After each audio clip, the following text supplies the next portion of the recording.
یقین کرو، ایک لمحے کے لیے تصور کرو، تم کھڑے ہو ہمیشہ کی دہلیز پر، حساب ختم ہو چکا ہے، ترازو تولے جا چکے ہیں، تمہارا نامہ اعمال تمہارے دائیں ہاتھ میں دے دیا گیا ہے، تم کامیاب ہو گئے ہو، اور اب تمہارے سامنے صراط ہے، وہ پل جو جہنم کے اوپر سے گزرتا ہے۔ نیچے جہنم کی گہرائی دہاڑ رہی ہے، جیسے ہزار آتش فشاں ایک ساتھ پھٹ رہے ہوں۔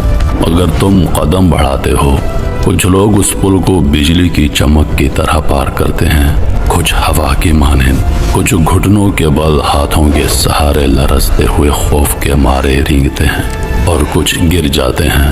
ان کے اعمال بہت بھاری ہوتے ہیں، ان کے دل خالی ہوتے ہیں۔ اللہ ہمیں اس انجام سے محفوظ رکھے۔ لیکن اللہ کی رحمت سے تم آگے بڑھتے ہو، اور پھر اچانک صراط تمہارے پیچھے رہ جاتا ہے۔ جہنم اب تمہارے لیے کوئی خطرہ نہیں، تم اوپر دیکھتے ہو، اور جو کچھ تمہارے سامنے ہوتا ہے وہ تمہارے دل کو ساکت کر دیتا ہے۔ جنت کے دروازے عظیم جلیل ایسی روشنی سے بنے ہوئے جن کا تصور بھی ممکن نہیں، نہ لوہے کے نہ پتھر کے، بلکہ نور سے تراشے گئے دروازے۔ ان کی چوڑائی 40 سال کے سفر کے برابر ہے۔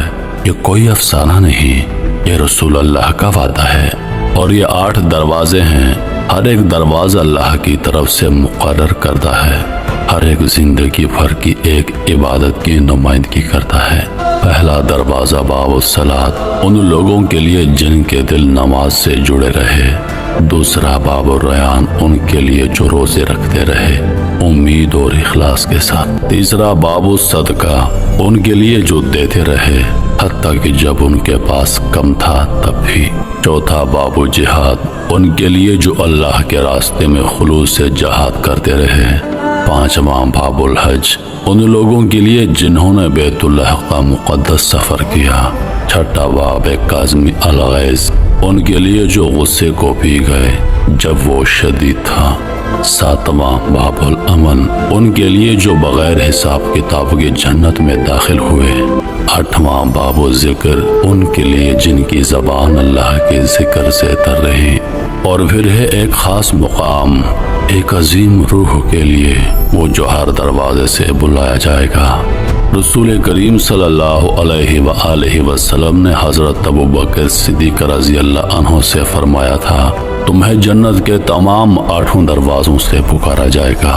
ذرا تصور کرو، ہر دروازہ تمہیں بلاتا ہے، پھر تم اس دروازے کی طرف بڑھتے ہو جو تمہارے لیے مقرر کیا گیا ہے، اور تم اسے دیکھتے ہو۔ رضوان، جنت کا فرشتہ جو اس کی نگہبانی پر مامور ہے، ایک درخشاں بلند پر نور مخلوق جو مضبوط اور پرسکون مسکراہٹ کے ساتھ تمہاری طرف دیکھتا ہے، نہ شک کی نگاہ، نہ سوال، بلکہ محبت کے ساتھ۔ وہ کہتا ہے وہ کلمات جنہیں سننے کے لیے تم نے پوری زندگی صبر کیا، سلامتی ہو تم پر، تم نے خوب عمل کیا، اب داخل ہو جاؤ ہمیشہ کے لیے۔ اور سب سے پہلا دروازہ کون کھٹکھٹائے گا؟ وہ ہستی جس نے ہمارے لیے سب سے زیادہ تکلیفیں اٹھائیں، ہمارے لیے روئے، ہمارے لیے دعائیں کی، محمد مصطفیٰ صلی اللہ علیہ وآلہ وسلم۔ یقین کرو ہمارے لیے اس نے ہم سے محبت کی اس وقت جب ہم ابھی دنیا میں آئے ہی نہ تھے۔ محمد صلی اللہ علیہ وآلہ وسلم، جن پر اللہ کی بے شمار رحمتیں اور سلامتی ہے، اور ان کے پیچھے ایک جماعت ہے، امت یعنی تم۔ چہرے ایسے چمک رہے ہیں جیسے 14ویں کا چاند، ہاتھ اور پاؤں وضو کے نور سے جگمگا رہے ہیں، اور پھر جنت کا دروازہ کھلنے لگتا ہے۔ ایک ایسی خوشبودار ہوا تمہارے چہرے کو چھوتی ہے جیسی تم نے کبھی محسوس نہ کی ہو۔ وہ خوشبو تمہاری روح کو چیر کر گزرتی ہے، دنیا کی ہر خوشبو سے زیادہ لطیف، ہر گرمی اور آرام سے زیادہ سکون بخش۔ تمہیں محسوس ہوتا ہے جیسے تمہارے سینے سے کچھ اٹھ گیا ہو، دکھ، افسوس، پچھتاوے، وسوسے، شکوک سب غائب۔ نبی کریم نے اس لمحے کو یوں بیان فرمایا، ایک منادی ندا دے گا، تمہارے لیے زندگی ہے اور اب کبھی موت نہیں،